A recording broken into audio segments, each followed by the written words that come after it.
আসসালামু আলাইকুম। ব্লেস এগ্রোর পক্ষ থেকে সবাইকে সুস্বাগতম। আশা করি সবাই ভালো আছেন। তো আমরাও আপনাদের দোয়ার বরকতে আলহামদুলিল্লাহ খুবই ভালো আছি। তো আমাদের হালির চারা উত্তোলন ও রোপণ প্রায় শেষের দিকে।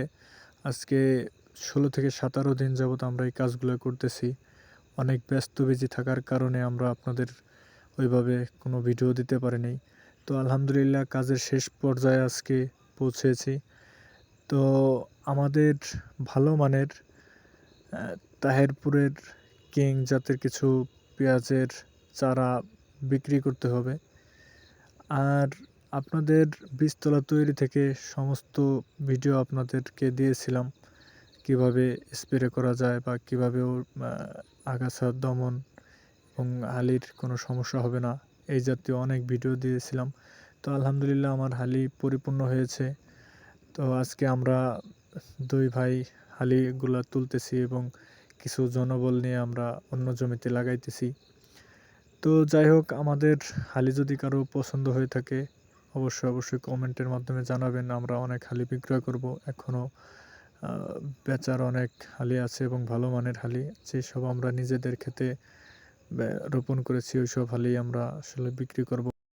কৃষিতে উন্নত প্রযুক্তি থাকার কারণে আমরা অল্প সময়ে অনেক কাজ করতে পারি এবং অল্প শ্রমিক দ্বারা অনেক কাজ করা যায়।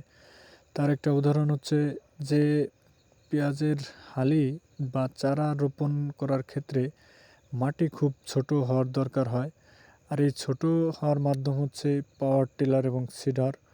পাওয়ার টিলারের সংযোগ করে সিডার দ্বারা অল্প সময়ে অনেক জমি মাটি ছোট করা যায়। এক্ষেত্রে আমাদের জমিগুলা পেঁয়াজের চারা রোপণ করতেও সহজ হয় এবং অল্প শ্রমিক দ্বারাই অনেক কাজ করে নিতে পারা যায়।